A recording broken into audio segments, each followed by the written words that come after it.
मुर्दाबाद मुर्दाबाद। नरेंद्र मोदी होश में आओ, होश में आओ, होश में आओ, नरेंद्र मोदी होश में आओ, होश में आओ, होश में आओ, नरेंद्र मोदी होश में आओ, होश में आओ, होश में आओ। तानाशाही मुर्दाबाद, मुर्दाबाद मुर्दाबाद।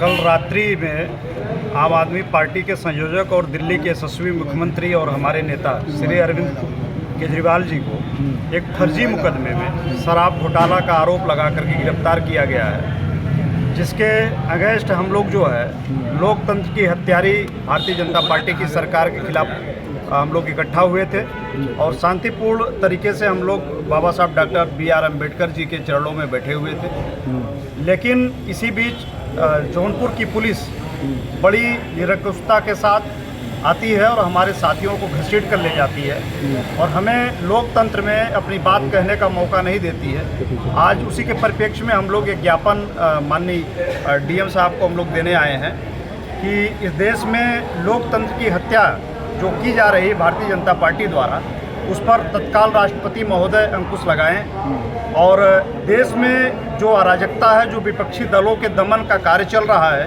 ये कहीं ना कहीं लोकतंत्र में बिल्कुल जायज़ नहीं है। दुनिया के किसी भी देश में ऐसा नहीं हुआ है कि विपक्ष की आवाज़ को इस तरीके से दबाया जा रहा हो। ये अघोषित आपातकाल है और देश में अघोषित तानाशाही का उदय है और इसके खिलाफ देश की 140 करोड़ की आबादी पूरी तरीके से खड़ी है और इसी परिप्रेक्ष्य में हम लोग आए हुए थे और हम लोगों ने ज्ञापन दिया है माननीय DM साहब को और हमारे तमाम साथियों को जिस तरीके से पुलिस ने डिटेन किया है, हम उसके खिलाफ भी अपना रोष प्रकट करते हैं। शराब घोटाले की बात करें तो पहले व्यक्ति तो है नहीं, इसके पहले भी संजय सिंह गए हैं, तमाम लोग गए हैं, तो पहले व्यक्ति तो है। बिल्कुल मैं सहमत हूँ आपकी बात से।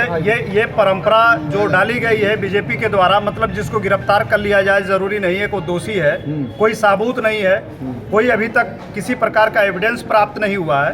केवल ये लोकतंत्र की हत्या है कि किसी को उठाओ और उसको जेल में डाल दो और बाद में जब साबित होगा निर्दोष है तब तक उसके जीवन का एक लंबा समय गुजर चुका होगा और राजनीति के जो लुटेरे हैं ये तब तक देश की सत्ता को खा चुके होंगे दीमक की तरह। ये उनकी साजिश है, उनका षड्यंत्र है। 9 सम्मन भेजे गए थे, भेजे गए थे, उसके बाद भी नहीं गए थे। हाँ, तो ये 9 सम्मन जो आप द्वारा बताया जा रहा है ये सारे के सारे अवैध थे, जिसके खिलाफ अरविंद केजरीवाल जी ने माननीय न्यायालय महोदय को भी अवगत कराया था और न्यायालय से 9वें सम्मन की जो बात है उसी दिन न्यायालय ने उनको जो है राहत दिया था कि गिरफ्तारी नहीं होगी। लेकिन उसी रात देश का डरा हुआ तानाशाह, जिसे हम दुर्भाग्य से प्रधानमंत्री कहते हैं, हमारे नेता को गिरफ्तार कर लेता। आज जनपद में धारा 144 लागू चुनाव आता, क्या आपने कोई आदेश कराया था?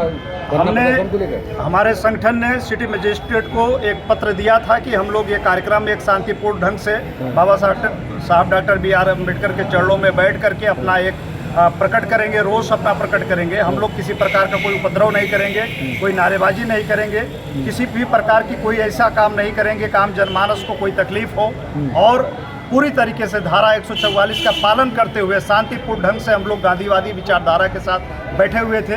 इतने में पुलिस आई है और बड़ी बर्बरता के साथ हमारे साथियों को गिरफ्तार कर। कितने लोग धरने पर बैठे हुए?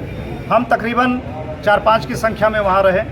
4-5 की संख्या में धारा 144 लागू होता है। अब ये आप पत्रकार साथी आप जाने। नहीं, आप लोग प्रवक्ता हैं, नेता हैं। नहीं, धारा 144 का क्या नियम रेगुलेशन जानकारी है? मैं आपसे यही बात कह रहा हूँ कि धारा 144 से हम लोग सहमत हैं और उस पर हम लोग पूरी तरीके से उसका पालन करते हैं। लेकिन धारा 144 का तात्पर्य नहीं है कि 4 लोग यहाँ अभी आप बाइट ले रहे हैं, लगभग 1 दर्जन पत्रकार साथी खड़े हैं और पीछे 4-6-10 लोग और भी खड़े हैं। अगर देखा जाए उस तरीके से भी लोकतंत्र में धारा 144 का उल्लंघन है तो कैसे हो सकता है? ये प्रदर्शन नहीं है, ये बयान हो रहा है, आपकी बात नहीं। मैं आपसे आज़ाद पूर्व प्रदेश सचिव आम आदमी पार्टी उत्तर प्रदेश। धन्यवाद।